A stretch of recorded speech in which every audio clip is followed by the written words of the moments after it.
ദൈവത്തിന് മാത്രം ഉണ്ടായിരിക്കട്ടെ.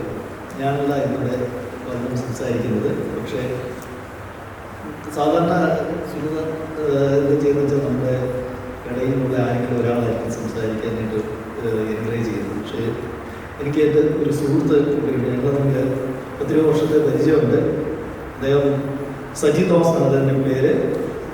മർത്തമാ സഭയിലെ ഏറ്റവും സീനിയറായിട്ടുള്ള ഒരു വൈദികൻ്റെ മകനാണ്. ഇവിടെ ക്രിസ്ത്യൻ മർത്തമാ ഇടവകയുടെ വൈസ് പ്രസിഡൻ്റാണ്. അപ്പം ഞങ്ങൾ തമ്മിലുള്ള പരിചയം സജി എനിക്ക് പണ്ടുകൊണ്ടേ അറിയാം. അതായത് മെമ്പറുള്ള കാലത്തൊക്കെ അറിയാം. നല്ല വചന ഒരു പ്രഭാഷണം ചെയ്യുന്ന ഒരാളാണ്. ഞങ്ങൾ തമ്മിൽ അതുപോലുള്ള അടുപ്പമുണ്ട്. എനിക്ക് നല്ലൊരു പ്രസിഡന്റ് അറിയാം. ഞാൻ അവിടുത്തെ സജിയുടെ എല്ലാവർക്കും അറിയാമല്ലോ, വീട്ടിലായിരുന്നു മീറ്റിംഗ് ക്രമീകരിച്ചിരുന്നത്. അതുകൊണ്ട് ഞാൻ അവിടുത്തെ സജിയെ വീട്ടിൽ വിളിക്കണം, അവിടെ വചനം സംസാരിക്കാൻ ആവശ്യപ്പെടുകയായിരുന്നു. പക്ഷേ പെട്ടെന്ന് എല്ലാവരും അറിയാവുന്നതിൽ എന്നെ ഇന്നത്തെ സാഹചര്യത്തിൽ പള്ളിയിലേക്ക് മാറ്റിയിരുന്നു. ഞാൻ അവിടുത്തെ സജിയെ ഒന്ന് എല്ലാവർക്കും ഇൻട്രൊഡ്യൂസ് ചെയ്യാമെന്ന്. സജി പ്ലീസ്.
സർവശക്തനായിട്ടുള്ള ദൈവമേ, സ്വർഗ്ഗീയപിതാവേ, ഞങ്ങൾക്കായി തിരുവവതാരം ചെയ്യുകയും ഞങ്ങൾക്കായി കാൽവരി കുരിശിൽ പ്രവേശിക്കുന്നു, ഞങ്ങൾക്കായി ഉയർത്തെഴുന്നേറ്റ് ഞങ്ങളെ വീണ്ടും ചേർക്കുന്നതിനായി കടന്നു വരികയും ചെയ്യുന്ന സ്വർഗ്ഗീയപിതാവേ, ഈ സന്ധ്യാസമയത്ത് വിവിധ ഭവനങ്ങളിലിരുന്ന് ഞങ്ങൾക്ക് അങ്ങയുടെ കുരിശിൻ്റെ ചുവട്ടിലേക്ക് കടന്നു വന്നു ഞങ്ങൾ ആരെന്നുമെന്നും തിരിച്ചറിയുന്നതിനായി തന്ന ഈ അവസരത്തിനായി ഞങ്ങൾ അങ്ങയെ വാഴ്ത്തുന്നു, സ്തുതിക്കുന്നു. സ്വർഗീയനാഥൻ, ഞങ്ങൾ അങ്ങയുടെ പാദപീഠത്തിലിരിക്കുമ്പോൾ ഞങ്ങൾക്ക് ആവശ്യമായിട്ടുള്ള അങ്ങയുടെ സമാധാനവും സന്തോഷവും സൗഖ്യവും തരാണ്. ദൈവകൃപയിൽ പുതിയണമേ, കർത്താവേ, ഈ ഇടവയ്ക്കായിട്ട് സ്തോത്രം ചെയ്യും. ഈ ഇടവയ്ക്ക് നേതൃത്വം നൽകുന്ന ഈ അച്ഛനെ സമർപ്പിച്ച് പ്രാർത്ഥിക്കുന്നു. അങ്ങയുടെ ശ്രേഷ്ഠത്വത്തിൻ്റെ കർത്തവ്യങ്ങളിലൂടെ ഈ ഇടവക ആത്മീയമായി അനുഗ്രഹിക്കപ്പെടുവാൻ അങ്ങ് സഹായിക്കണം. ഇന്ന് ഈ പ്രാർത്ഥനാ മീറ്റിംഗിലേക്ക് കടന്നു വന്ന എല്ലാ പ്രിയപ്പെട്ടവരും രോഗികളായിട്ടുള്ളവരെയൊക്കെ സമർപ്പിച്ച് പ്രാർത്ഥിക്കും. കുഞ്ഞുങ്ങൾക്കായി സ്തോത്രം. കർത്താവേ, ദൈവകൃപയിൽ പുതിയണമെന്ന് നിന്റെ ന്യായപ്രമാണത്തിലെ അത്ഭുതങ്ങളെ കാണേണ്ടതിന് ഞങ്ങളുടെ കണ്ണുകളെ തുറക്കണമേ. യേശുവിൻ്റെ നാമത്തിൽ തന്നെ. എത്രയും ബഹുമാനമുള്ള പ്രിയപ്പെട്ട ലിജു സാമുവൽ അച്ഛൻ, സെന്റ് ഡൈനീഷ്യസ് പ്രാർത്ഥനാ കൂട്ടത്തിൻ്റെ സെക്രട്ടറി ശ്രീമതി സുനിത ആശിഷ്, എന്നെ ഈ മീറ്റിങ്ങിലേക്ക് ക്ഷണിച്ച എൻ്റെ സുഹൃത്ത് ബിനു ചുണ്ടിത്തറ, ഇവിടെ കടന്നു വന്നിട്ടുള്ള എൻ്റെ പ്രിയപ്പെട്ട വിശ്വാസ സമൂഹമേ, നിങ്ങൾക്കേവർക്കും ഉയർത്തെഴുന്നേറ്റവനായ വീണ്ടും വരുന്നവനായ യേശുക്രിസ്തുവിൻ്റെ നാമത്തിലുള്ള ധന്യമായ സ്നേഹവന്ദനങ്ങൾ.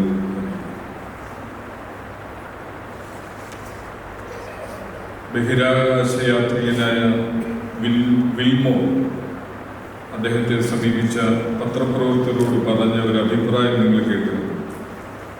എന്താണ് ഭൂമിയിൽ വന്നതിന് ശേഷം നിങ്ങൾക്ക് തോന്നുന്നതെന്ന് ചോദിച്ചപ്പോൾ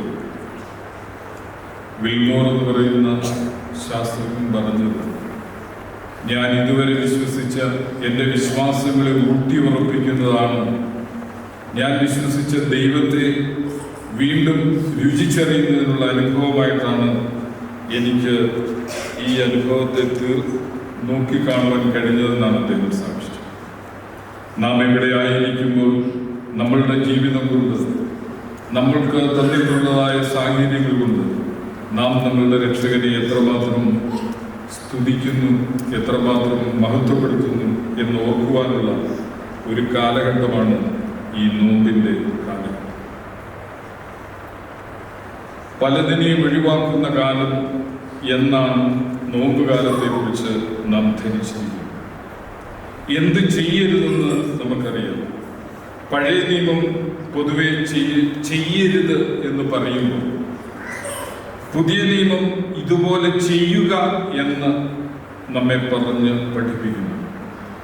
എന്ത് ഒഴിവാക്കി എന്നതിലല്ല, എന്ത് നാം ഈ നോമ്പിന്റെ കാലഘട്ടത്തിൽ വളർത്തിയെടുത്തു, നാം എന്ത് സ്വീകരിച്ചു, നമ്മിൽ ഈ നോമ്പ് എന്ത് ക്രിസ്തീയ മൂല്യം വളർത്തി എന്ന് തിരിച്ചറിയുവാനുള്ള ഒരു കാലഘട്ടമാണ് ഈ നോമ്പിന്റെ കാലഘട്ടം. രുചി വെടിഞ്ഞ് നമുക്ക് പലതരത്തിലുള്ള രുചികളുണ്ട്. ഭൗതിക ആസക്തിയുണ്ട്, സമ്പത്തിനോടുള്ള താല്പര്യമുണ്ട്, അധികാരത്തോടുള്ള താല്പര്യമുണ്ട്, അങ്ങനെ പല രുചികളുള്ളവരാണ്. എന്നാൽ ഈ നോമ്പിന്റെ കാലഘട്ടത്തിൽ രുചി വെടിഞ്ഞ് മറ്റുള്ളവർക്ക് രുചി പകരുന്നവരായി തീരുവാൻ നാം നമ്മെ തന്നെ ഒരുക്കേണ്ടുന്ന ഒരു കാലഘട്ടമാണ്, ഒരു സമയമാണ് ഇതെന്ന് ഓർപ്പിക്കണം. വിശുദ്ധ മത്തായിയുടെ സുവിശേഷം 26-ാം അധ്യായം 22-ാമത്തെ വാക്യത്തിൽ അവർ അത്യന്തം ദുഃഖിച്ചു. ഞാനോ കർത്താവേ എന്ന് ഓരോരുത്തരും പറഞ്ഞു. ശിഷ്യരോടൊത്ത് അന്ത്യ അത്താഴം കഴിച്ച വേളയിൽ യേശു പറയുന്നു, നിങ്ങളിൽ ഒരുവൻ എന്നെ കാണിച്ചു കൊടുക്കും. നിങ്ങളിൽ ഒരുവൻ എന്നെ കാണിച്ചു കൊടുക്കും. ആരെയാണ് കാണിച്ചു കൊടുക്കുന്നത്? ലോകത്തെ രക്ഷിപ്പാൻ വന്ന യേശു ക്രിസ്തുവിനെ കാണിച്ചു കൊടുക്കുന്ന, യേശുവിനോടൊത്ത് നടന്നവർ ഒറ്റുകൊടുക്കുമ്പോൾ ഈ നോമ്പിൽ നാം യേശു ക്രിസ്തുവിനെ ഒറ്റുകൊടുക്കുന്നവരുടെ കൂട്ടത്തിൽ ഞാനും നിങ്ങൾ ഉൾപ്പെടുമോ എന്ന ചോദ്യം നമ്മളോട് തന്നെ ചോദിക്കുന്നു. വേഷഭക്തനായ യൂദ, തനിക്ക് ലഭിച്ച അവസരം പാഴാക്കി നശിച്ചുപോയ യൂദ നമ്മളുടെ മുമ്പിൽ ഈ നോമ്പിന്റെ കാലഘട്ടത്തിൽ നമ്മളോടൊപ്പം നിൽക്കുകയാണ്. കർത്താവിന്റെ കഷ്ടാനുഭവത്തോട് ബന്ധപ്പെടുത്തി വ്യക്തികളെ കുറിച്ച് ചിന്തിക്കുന്നു. ഇന്ന് ഞാൻ നിങ്ങളുടെ മുമ്പിൽ വെക്കുന്ന വ്യക്തി യൂദയോ പത്രോസോ അല്ലെങ്കിൽ മഹാപുരോഹിതന്മാരോ ഒന്നുമല്ല. വിശുദ്ധ ലൂക്കോസിന്റെ സുവിശേഷം 13-ാം അധ്യായം 32-ാം വാക്യത്തിലേക്ക് നിങ്ങളുടെ ശ്രദ്ധയെ ക്ഷണിക്കുകയാണ്. വിശുദ്ധ ലൂക്കോസിന്റെ സുവിശേഷം 13-ാം അധ്യായം 32-ാം വാക്യം നമുക്ക് ഏവർക്കും സുപരിചിതമായിട്ടുള്ള നിരവധി പ്രസംഗങ്ങൾ കേട്ടിട്ടുള്ള ഒരു ഭാഗത്ത് നിന്ന് നമ്മൾ കേട്ടിട്ടുള്ള നമുക്കുള്ള അറിവിനെ ഒന്നുകൂടി ഊട്ടിയുറപ്പിച്ചുകൊണ്ട് നമ്മളുടെ വിശ്വാസ ജീവിതത്തെ ക്രമീകരിക്കുന്നതിനായിട്ട് ഈ സന്ദർഭത്തെ നമുക്ക് ഉപയോഗിക്കാം. പ്രാർത്ഥനയോടുകൂടിയിരിക്കുമ്പോൾ ദൈവത്തിന്റെ പരിശുദ്ധാത്മശക്തി മൺപാത്രങ്ങളിലേക്ക് ഇറങ്ങി വരികയും നമ്മെ ശക്തീകരിക്കുകയും ശുദ്ധീകരിക്കുകയും ബലപ്പെടുത്തുകയും ജീവിതയാത്രകളിലെ പോരാട്ടങ്ങളുടെ മധ്യത്തിൽ, രോഗങ്ങളുടെ മധ്യത്തിൽ, നിന്ദകളുടെയും അപമാനങ്ങളുടെയും വേദനകളുടെയും മധ്യത്തിൽ നമ്മെ ശക്തീകരിച്ച് നടത്തുന്ന ദൈവത്തിന്റെ നവ്യവും ദിവ്യവുമായിട്ടുള്ള കൃപകൾ അനുഭവിച്ചറിയുവാൻ ഈ നോമ്പിന്റെ കാലഘട്ടത്തിൽ നമുക്ക് നമ്മളെ തന്നെ ഒരുക്കാം.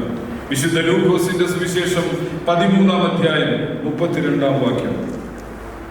അവൻ അവരോട് പറഞ്ഞത്, നിങ്ങൾ പോയി ആ കുറുക്കനോട് ഞാൻ ഇന്നും നാളെയും ഭൂതങ്ങളെ പുറത്താക്കുകയും രോഗശാന്തി വരുത്തുകയും 3-ാം നാളിൽ സമാപിക്കുകയും ചെയ്യും.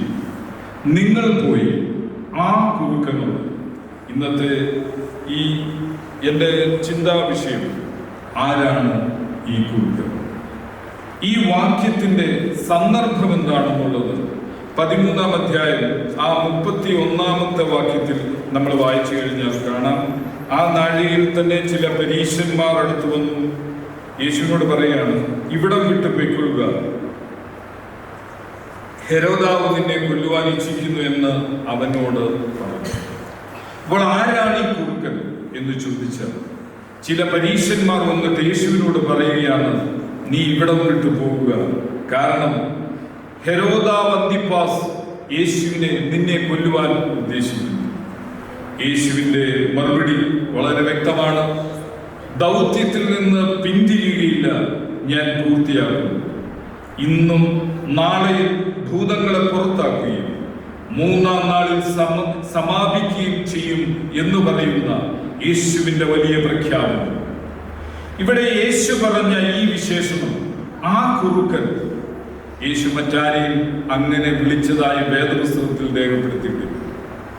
നമ്മൾ മറ്റുള്ളവരെ ചില പേരുകളിട്ട് വിളിക്കാറുണ്ട്, പ്രത്യേകിച്ച് അധ്യാപകരായിട്ടുള്ളവർ. ഞാൻ 24 വർഷം നാട്ടിൽ അധ്യാപകനായി ജോലി ചെയ്ത ഒരാളാണ്. എനിക്കൊരു ഇറക്കപ്പേരുണ്ട്, പക്ഷെ ഞാനിപ്പോൾ പറയുന്നില്ല. അപ്പൊ എൻ്റെ ഇറക്കപ്പേര് ഒരു ചരിത്ര പുരുഷനുമായി ബന്ധപ്പെട്ട പേരാണ്. അതുപോലെ നമ്മുടെ പള്ളികളിൽ ഈഗോ ഉള്ള അച്ഛന്മാരും സെക്രട്ടറിമാരും അല്ലെ ട്രസ്റ്റിമാരും ഒക്കെ ഉണ്ട്. ഞങ്ങളുടെ മർത്തോമ പള്ളിയിൽ, ഞങ്ങളുടെ നാട്ടിലെ മർത്തോമ പള്ളിയിൽ കഴിഞ്ഞ വെക്കേഷന് ഞാൻ ചെന്നപ്പോൾ അവിടെ എൻ്റെ സുഹൃത്താണ് സെക്രട്ടറി ആയിരുന്നത്. അദ്ദേഹം അച്ഛനുമായിട്ട് ചില ക്ലാഷ്. അപ്പൊ പിള്ളേർ, യുവജന സംഘത്തിലെ പിള്ളേർ പറഞ്ഞത്, സജ്ജ അയ്യപ്പനും കോശിയുമായിരുന്നു. അപ്പൊ അയ്യപ്പനും കോശി ഇങ്ങനെ ഓരോ പേരുകൾ ഇവിടെ ഉണ്ട്. അപ്പൊ യേശു ശിശുക്കളെ പോലും ആദരിച്ചവനായിട്ടുള്ള, മറ്റുള്ളവരെ സ്നേഹിച്ചിട്ടുള്ളതായിട്ടുള്ള, യേശുവിന്റെ വാക്കിലും പ്രവൃത്തിയിലും സ്നേഹവും ബഹുമാനവും കരുതലും ഇവയെല്ലാം നിറഞ്ഞു നിന്നിരിക്കുന്നു. ഇവിടെ സൃഷ്ടിതാവായിട്ടുള്ള, സമാധാന പ്രേമിയായിട്ടുള്ള യേശു ക്രിസ്തു ഒരാളിനെ വിളിക്കുകയാണ്, നിങ്ങൾ പോയി ആ കുറുക്കനോട്. അപ്പോൾ അന്തിപ്പാസ് എന്ന് പറയുന്ന, ഹെരോദാവ് എന്ന് പറയുന്ന ഈ മനുഷ്യനെ യേശു ക്രിസ്തു കുറുക്കൻ എന്ന് വിളിച്ചത് വിചിത്രമല്ല. കുറുക്കൻ എന്ന ജന്തു നമ്മിൽ പുച്ഛവും വെറുപ്പും എല്ലാം പടർത്തുന്ന ഒരു ജീവിയാണ്. അന്തിപ്പാസിന്റെ സ്വഭാവത്തിൽ കുറുക്കന്റെ സ്വഭാവവുമായി യോജിച്ചു പോകുന്ന ചില ഘടകങ്ങൾ ഉണ്ട്. നിങ്ങൾ ഈ വേദഭാഗം വായിച്ചു നോക്കുമ്പോൾ കൗശലമുണ്ട്, സൂത്രമുണ്ട്, ഭീരുത്വമുണ്ട്, ആക്രമണ സ്വഭാവമുണ്ട്, അപഹരണമുണ്ട്. ഇങ്ങനെ പലതുമാണ് കുറുക്കന്റെ സ്വഭാവ പ്രത്യേകത. ഇവയൊക്കെ അന്തിപ്പാസിലും പ്രകടമായിരുന്നു. അന്തിപ്പാസിന്റെ ജീവിത ഏടുകൾ, യേശുക്രിസ്തുവിനാൽ കുറുക്കൻ എന്ന് വിളിക്കപ്പെട്ട അന്തിപ്പാസിന്റെ ജീവിത ഏടുകൾ ഈ സായം സന്ധ്യയിൽ നമ്മൾ പരിശോധിക്കുമ്പോൾ അത് വർത്തമാനകാലത്തിലെ കുറുക്കൻ ഞാനാണോ നമ്മളാണോ എന്ന് നമ്മളോട് തന്നെ ചോദിക്കുന്ന, നമ്മളോട് തന്നെ തിരിഞ്ഞു ചോദിക്കുന്ന, കണ്ണാടിയിൽ നമ്മളെ കാണുമ്പോൾ എനിക്ക് നിങ്ങൾക്ക് ഒരു കുറുക്കന്റെ ഭാവമുണ്ടോ എന്ന് തിരിച്ചറിയുന്നതിനുള്ള സന്ദർഭമാണ് ഈ നോമ്പിന്റെ സന്ദർഭം. ഒന്നാമതായിട്ട് ഇയാളുടെ പ്രത്യേകതയായിട്ട് പറയുന്നത് സഹോദരന്റെ ഭാര്യയെ അപഹരിച്ചു. റോമിൽ താമസമാക്കിയ ഫിലിപ്പിനെ സന്ദർശിച്ച് തിരികെ പോകുമ്പോൾ സഹോദര ഭാര്യയായിട്ടുള്ള ഹെരോദ്യയെ സ്വന്തമാക്കി കൊണ്ടുവന്ന ഒരു മനുഷ്യനാണ് ഈ അന്തിപ്പാസ് ഹെരോദാവ്. ഹെരോദ്യയുടെ മകളാണ് ശലോമി. ഇവിടെ സമയമില്ലാത്തതുകൊണ്ട് ഞാൻ ആ ഭാഗങ്ങളിലേക്കൊന്നും പോകുന്നില്ല. അന്തിപ്പാസ് ഹെരോദ്യയുടെ താല്പര്യപ്രകാരം സ്വന്തം ഭാര്യ ഉപേക്ഷിച്ച് ധാർമ്മിക അധപ്പതനത്തിന്റെ നഗ്ന ചിത്രമാണ് അന്തിപ്പാസിന്റെ. സ്വന്തം കുടുംബത്തെ തകർക്കുകയും സഹോദരന്റെ കുടുംബത്തെ തകർക്കുകയും ചെയ്ത അസന്മാർഗീയതയുടെ പാതയിൽ സഞ്ചരിച്ച ഈ അന്തിപ്പാസ് ഹെരോദാവിനെ നോക്കിക്കൊണ്ട് യേശു പറയുകയാണ്, നിങ്ങൾ പോയി ആ കുറുക്കനോട്, അതായത് ഈ നോമ്പിന്റെ കാലഘട്ടത്തിൽ ഞാനും നിങ്ങളും മനസ്സിലാക്കേണ്ടുന്ന കാര്യം, സത്യവേദപുസ്തകം പറയുന്ന ആ ധർമ്മത്തിന്റെ മാർഗത്തിൽ നിന്ന് നാം വ്യതിചലിച്ച് അസന്മാർഗീയതയുടെ പാതയിൽ ചരിക്കുന്നവരുണ്ടെങ്കിൽ അവർ മാത്രമല്ല നശിക്കുക, സ്വന്തം കുടുംബത്തെയും മറ്റുള്ളവരുടെ കുടുംബത്തെയും നശിപ്പിക്കുമെന്ന് ഈ രാത്രിയിൽ നാം തിരിച്ചറിയുക. ആത്മനിയന്ത്രണമില്ലാത്ത ജീവിതവും പെരുമാറ്റവും ദൂരവ്യാപകമായ ഭവിഷ്യത്തുകൾ നമ്മളുടെ കുടുംബ ജീവിതത്തിലും നമ്മളുടെ വ്യക്തി ജീവിതത്തിലും നമ്മളുടെ സഭാ വിശ്വാസ ജീവിതത്തിലും നമുക്ക് വരുത്തി വെക്കുമെന്ന് ഈ നോമ്പിന്റെ കാലഘട്ടത്തിൽ ഈ ഹെരോദാവ് അന്തിപ്പാസ് യേശുക്രിസ്തുവിനാൽ കുറുക്കൻ എന്ന് വിളിക്കപ്പെട്ട വ്യക്തി ഈ നമ്മളോട് സംസാരിക്കുകയാണ്.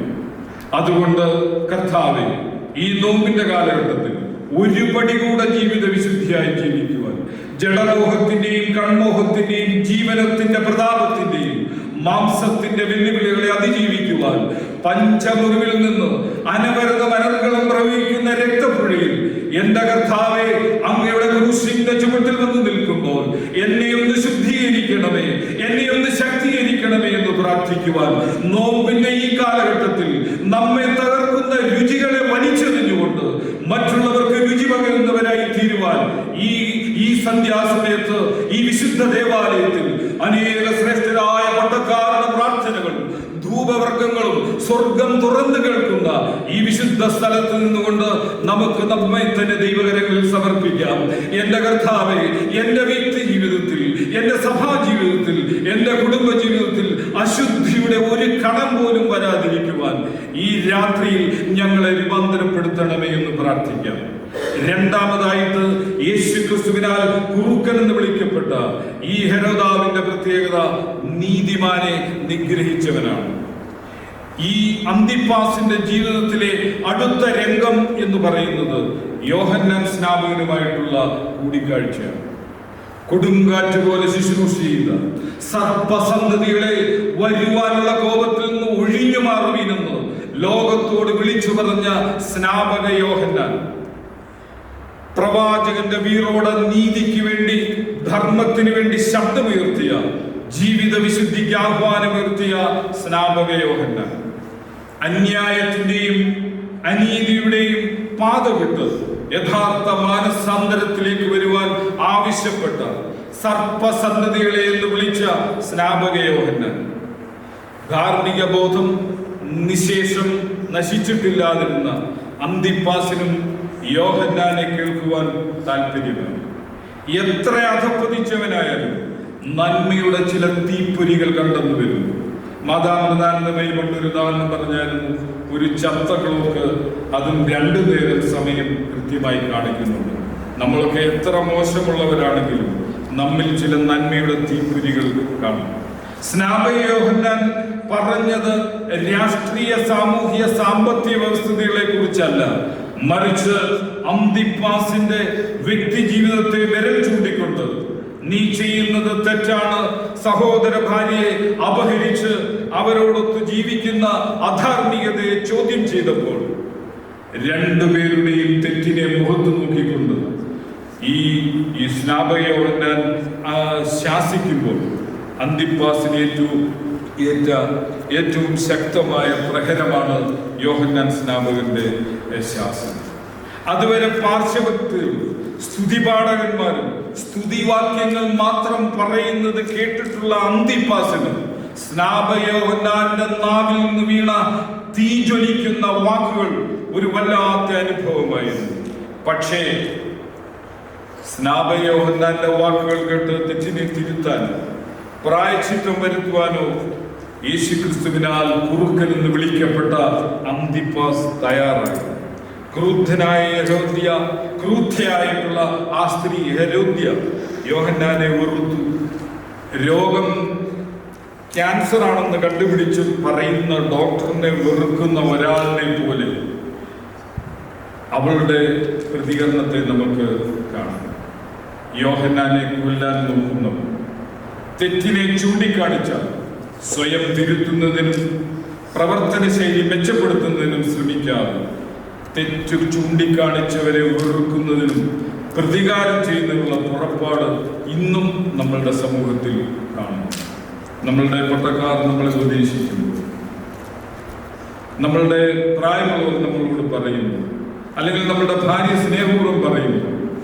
നമ്മളുടെ തെറ്റുകളെ തിരിച്ചറിയുവാൻ കഴിയാതെ, മനസ്സിലാക്കിയിട്ട് അത് തിരുത്തുവാൻ ശ്രമിക്കാതെ, തെറ്റിനെ ആശ്ലേഷിച്ച് തിന്മയിൽ നിന്ന് തിന്മയിലേക്ക്, വീഴ്ചയിൽ നിന്ന് വീഴ്ചയിലേക്ക്, നാശത്തിന്റെ പടുകുഴിയിലേക്ക്, അവസാനം നരകത്തിലെ കത്തുന്ന വിറകഷ്ണങ്ങളായി തീരുന്നതിനുള്ള ഒരു അനുഭവം നമ്മളുടെ ജീവിതത്തിൽ വരാതിരിക്കുവാൻ സ്വർഗീയ പിതാവേ, അങ്ങയുടെ പരിശുദ്ധാത്മ ശക്തി, അങ്ങയുടെ ശ്രേഷ്ഠദാസന്മാരായിട്ടുള്ള പുരോഹിതന്മാരോ മറ്റുള്ളവരോ ഞങ്ങളുടെ തെറ്റുകളെ ചൂണ്ടിക്കാണിക്കുമ്പോൾ അതിനെ സ്വീകരിച്ചുകൊണ്ട് തിരുത്തേണ്ടതിനെ തിരുത്താനുള്ള ആത്മീയ ശക്തി ഈ നോമ്പിന്റെ കാലഘട്ടത്തിൽ ഞങ്ങൾക്ക് തരയണമേ എന്ന് നമുക്ക് പ്രാർത്ഥിക്കാം. മൂന്നാമതായിട്ട് ഇയാളുടെ ഒരു പ്രത്യേകതയായിട്ട് ഞാൻ പറയാൻ ആഗ്രഹിക്കുന്നത് ജന്മദിനാഘോഷവും അതുമൂലമുണ്ടായ ഒരനർത്ഥവുമാണ്. വേദപുസ്തകത്തിൽ മറ്റാരുടെയും ജന്മദിനം ആഘോഷിച്ചതായി കാണുന്നില്ല. റോമൻ സംസ്കാരം അന്തിപ്പാസിനെ ആഘോഷത്തിന് പ്രേരിപ്പിച്ചു. ആത്മശോധന, ആത്മസമർപ്പണം ഇവയ്ക്കുള്ള അവസരമായി നമുക്ക് ജന്മദിനത്തെ കാണണം. പക്ഷെ ഇന്ന് ആഘോഷങ്ങൾക്കാണ് മുൻതൂക്കം. മദ്യമൊഴുക്കി ശലോമിയുടെ നൃത്തം ഇന്ന് ഏത് പരിപാടിയിലും മദ്യമൊരു ഘടകമാണ്. പല കാര്യങ്ങളും നേടിയെടുക്കുവാൻ മദ്യപാർട്ടിക്ക് കഴിയും. അങ്ങനെയാണ് യോഹന്നാനെ കൊല്ലുക എന്ന കടുങ്കൈ ചെയ്തത്. മർക്കോസിന്റെ സുവിശേഷം 6-ാം അധ്യായം 26 അങ്ങനെ പല വാക്യങ്ങളും വായിക്കണമെന്നുണ്ട്. പക്ഷെ ബിനു പല പ്രാവശ്യം വാച്ചിൽ നോക്കിയത് കൊണ്ട് ഞാൻ അവിടേക്ക് പോകുന്നില്ല. അയാൾ ചെയ്ത ശബ്ദം തൻ്റെ കൂടെ പന്തിയിലിരുന്ന കൂട്ടുകാർക്ക് വേണ്ടി, ആ ഭാഗങ്ങളൊക്കെ വായിച്ചു, കൂട്ടുകാർക്ക് വേണ്ടി അവർ friends can make us or break us. പ്രത്യേകം ശ്രദ്ധിച്ചോണം, നമ്മളുടെ കൂട്ടുകാർ നമ്മളെ തകർക്കുന്നു. പലരുടെയും തകർച്ചയ്ക്ക് കാരണം അവരുടെ കൂട്ടുകെട്ടാണ്. നാലാമതായിട്ട് യേശുവുമായിട്ടുള്ള അന്തിപ്പാസിന്റെ അഭിമുഖം. അപ്പം ഞാൻ ഇതുവരെ 3 കാര്യങ്ങളാണ് പറഞ്ഞത്. യേശു ക്രിസ്തുവിനാൽ കുറുക്കൻ എന്ന് വിളിക്കപ്പെട്ട ഇയാളുടെ ഒന്നാമത്തെ പ്രത്യേകത സഹോദര ഭാര്യയെ അപഹരിച്ചു. രണ്ടാമത്തെ പ്രത്യേകത നീതിമാനായ സ്നാപകയോഹന്നാനെ ശിരച്ഛേദം ചെയ്തു. മൂന്നാമത്തെ പ്രത്യേകത വഷളായ കൂട്ടുകെട്ടിൽ മൂലം ജന്മദിനാഘോഷം നടത്തി തിന്മയിൽ നിന്ന് തിന്മയിലേക്ക് പോയ അന്തിപ്പാസ്. നാലാമത്തെ കാര്യം, അടുത്തതും അവസാനത്തേതുമായ രംഗം, അന്തിപ്പാസ് യേശുവിനെ കണ്ടുമുട്ടുന്നു. ലൂക്കോസിന്റെ സുവിശേഷം 23-ാം അധ്യായം 6 മുതൽ 23 വരെയുള്ള വാക്യങ്ങൾ വായിക്കുന്നു. ഹെരോദാവ് യേശുവിനെ കണ്ടിട്ട് അത്യന്തം സന്തോഷിച്ചു, വല്ല അടയാളവും ചെയ്യുന്നത് കാണാം എന്ന് ആശിച്ചു. യേശുവിനെ കുറിച്ച് കേട്ടപ്പോൾ കരുതിയത് സ്നാപക യോഹന്നാൻ ഉയർത്തെഴുന്നേറ്റ് വന്നിരിക്കുന്നു. മനസ്സാക്ഷിയുടെ ഒരു കൂട്ടം. യേശുവിനെ കാണണമെന്നുള്ള ആഗ്രഹം കേവലം ജിജ്ഞാസ മാത്രമായിരുന്നു. അല്ലാതെ യേശുവിൽ കൂടിയുള്ള പാപമോചനവും രക്ഷയും ലഭിക്കുമെന്നുള്ള പ്രത്യാശ നിർത്തം, സത്യം ഗ്രഹിക്കാനുള്ള താല്പര്യവുമില്ലായിരുന്നു. ഇന്ന് നാം പലപ്പോഴും യേശുവിന്റെ സന്നിധിയിൽ ചെല്ലുന്നത് നമ്മളുടെ ഭൗതിക നേട്ടങ്ങൾക്ക് വേണ്ടിയും നമ്മളുടെ മറ്റു പല കാര്യങ്ങൾക്ക് വേണ്ടിയുമാണ്. എന്നാൽ യേശുവിൽ കൂടെയുള്ള പാപമോചനവും രക്ഷയും യേശു ക്രിസ്തുവിന്റെ ക്രൂശിൽ കൂടെ അല്ലാതെ ഈ ഭൂമിയിൽ നൽകപ്പെട്ട വേറൊരു നാമവുമില്ല. ഈ വലിയ സത്യം നമ്മൾ തിരിച്ചറിയേണ്ട സമയമാണ് നോമ്പിന്റെ കാലഘട്ടം. പീലാത്തോസ് യേശു ഗലീലക്കാരനെന്ന് അറിഞ്ഞിട്ട് ഈ അന്തിപ്പാസിന്റെ മുമ്പിലേക്ക് വിടുകയാണ്. അവൾ ആ ഭാഗങ്ങളൊക്കെ വായിക്കുമ്പോൾ യേശു പൂർണ്ണമായും മൗനം പാലിക്കുകയാണ്. എന്തെങ്കിലും പറഞ്ഞിട്ട് പ്രയോജനമില്ലെന്നും ആത്മാർത്ഥമായ ആഗ്രഹമില്ലാതെ ഒരു കൗതുക വസ്തുവിനെ കാണുന്നത് പോലെ ജിജ്ഞാസ പുലർത്തുന്നതിനോട് സംസാരിക്കേണ്ടതില്ല എന്നും യേശു തീരുമാനിച്ചതുകൊണ്ടാണ് യേശു മൗനമായിട്ട് ആ വിചാരണ സമയത്ത് നിന്ന് ആ ഭാഗമൊക്കെ ഒന്ന് വായിച്ചു നോക്കണം. ഈ നോമ്പിന്റെ കാലഘട്ടത്തിൽ നാം ഒരുപടി കൂടി, നോമ്പെന്ന് പറഞ്ഞാൽ എന്താന്ന് ചോദിച്ചാൽ ഇറച്ചിയോ മീനോ പാലോ മധുരമോ ഉപയോഗിക്കാത്തത്, ദൈവത്തിന്റെ വചനങ്ങൾ വായിക്കുവാനും. അതുപോലെ ഏറ്റവും പ്രധാനപ്പെട്ട കാര്യം ഞങ്ങളുടെ ഇടവകാരി പറഞ്ഞു, നമ്മൾ പാലിക്കേണ്ട നോമ്പ് മൊബൈൽ നോയമ്പാണ്. നമ്മൾ ഒരു ദിവസം എത്ര മണിക്കൂറാണ് മൊബൈലിൽ? ലൂക്കോസിന്റെ സുവിശേഷം 23-ാം അധ്യായം 11-ാമത്തെ വാക്യത്തിൽ ഇങ്ങനെ നാം കാണുന്നുണ്ട്. ഹെരോദാവ് പടയാളികളുമായിട്ട്, ഈ അന്തിപ്പാസ് എന്ന് പറയുന്ന ഹെരോദാവ് തന്റെ പടയാളികളുമായിട്ട്, ലൂക്കോസിന്റെ സുവിശേഷം 23-ാം അധ്യായം 11-ാമത്തെ വാക്യത്തിൽ വായിക്കുമ്പോൾ അവിടെ കാണാം, യേശു പടയാളികളുമായി യേശുവിനെ പരിഹസിച്ച് നിസ്സാരനാക്കി ശുഭ്രവസ്ത്രം ധരിപ്പിച്ച് മടക്കി അയച്ചു. പ്രിയമുള്ളവരെ, യേശുവിനെ കാണുക അഥവാ അറിയാൻ ആഗ്രഹിക്കുന്ന പലരുമുണ്ട്. അവരുടെ ലക്ഷ്യമാണ് പ്രധാനം, സ്ഥാനമാനങ്ങൾ നേടുവാൻ, ഭൗതിക നേട്ടങ്ങൾ ഉണ്ടാക്കുവാൻ. എന്നാൽ നമ്മളുടെ പാപമോചനത്തിനായി, ആത്മീയ അനുഭവത്തിനായി യേശുവിനെ സമീപിച്ചാൽ നിരസിക്കില്ല. അന്ത്യനിമിഷത്തിലാണെങ്കിൽ യേശുവിൽ വിശ്വാസം അർപ്പിച്ചത് രക്ഷ പ്രാപിക്കാനുള്ള അവസരം അന്തിപ്പാസ് നഷ്ടമാക്കി. അന്തിപ്പാസിന്റെ പരാജയം നാം പരിചിന്തനം ചെയ്തത് അയാളെ പ്രതിക്കൂട്ടിൽ കയറ്റില്ല. ആ പരാജയങ്ങൾ നമുക്കൊരു പാഠമായിരിക്കാനാണ്. അയാളുടെ വീഴ്ച നമ്മളുടെ ആത്മീയ ഉയർച്ചയ്ക്ക്, നമ്മളുടെ ആത്മീയ വളർച്ചയ്ക്ക് കാരണമായി തീരുന്നത്. സഹോദര ഭാര്യയെ അപഹരിച്ച്, നീതിമാനെ നിഗ്രഹിച്ച, ജന്മദിനാഘോഷവും തെറ്റായ കൂട്ടുകാരും ചേർന്ന് അനർത്ഥം നേരിട്ട, ഒടുവിൽ യേശുവിനെ അഭിമുഖീകരിച്ച് രക്ഷ പ്രാപിക്കാത്ത അന്തിപ്പാസ്, ആ അന്തിപ്പാസിനെ നോക്കിക്കൊണ്ട് യേശു ക്രിസ്തു പറയുകയാണ്, നിങ്ങൾ പോയി ആ കുറുക്കനോട് ഞാൻ ഇന്നും നാളെയും ശുശ്രൂഷ ചെയ്യേണ്ടതാണ്, ഞാൻ 3-ാം നാളിൽ സമാപിക്കേണ്ടതാണ്. എന്നെ കേൾക്കുന്ന പ്രിയമുള്ളവരെ, ഈ ദൈവിക വചനങ്ങളുടെ മുമ്പിൽ നമുക്ക് നമ്മളെ തന്നെ ദൈവകരങ്ങളിൽ സമർപ്പിക്കാം. കർത്താവേ, ഈ നോമ്പിന്റെ കാലഘട്ടത്തിൽ എന്നെ ഒന്ന് അങ്ങയുടെ തിരുരക്തത്താൽ കഴുകണമേ. കർത്താവേ, അങ്ങ് എന്നെ ഒന്ന് ശുദ്ധീകരിക്കണമേ. അങ്ങയുടെ പരിശുദ്ധാത്മ ശക്തി നമ്മിൽ ചൈതന്യം വരുത്തുന്ന, നമ്മെ രൂപാന്തരപ്പെടുത്തുന്ന, നമ്മെ ശുദ്ധീകരിക്കുന്ന, നമ്മെ ശക്തീകരിക്കുന്ന ഈ പരിശുദ്ധാത്മ ശക്തി, ഈ ദൈവത്തിന്റെ ദിവ്യവും നവ്യവുമായിട്ടുള്ള വചനങ്ങൾ ഇതൊരു പടി കൂടി വായിക്ക് തേനിനേക്കാളും തേൻകട്ടയേക്കാളും മധുരതരമായി തീരുവാൻ, നമ്മളുടെ കുഞ്ഞുങ്ങൾക്ക് അവരുടെ ജീവിതയാത്രയിൽ പാതയ്ക്ക് പ്രകാശമായി തീരുവാൻ ഈ വചനത്തെ കൊടുത്തുകൊണ്ട് നമ്മളുടെ ഈ നോമ്പുകാലം ദൈവത്തോടൊത്ത് ഒരുപടി കൂടി അടുത്തുകൊണ്ട്, ദൈവമേ, ഈ മൺപാത്രങ്ങളിൽ, ബലഹീനതയുള്ള മൺപാത്രങ്ങളിൽ അങ്ങയുടെ ശക്തി പകരണമേ എന്ന് പ്രാർത്ഥിച്ചുകൊണ്ട് നമ്മളുടെ വിശ്വാസ ജീവിതത്തെ നമുക്ക് മുമ്പോട്ട് നയിക്കാം. ഈ വചനങ്ങളാൽ ദൈവം നമ്മെ സഹായിക്കട്ടെ. നിങ്ങൾ പോയി ആ കുറുക്കനോട്, ഞാൻ എന്റെ വാക്ക്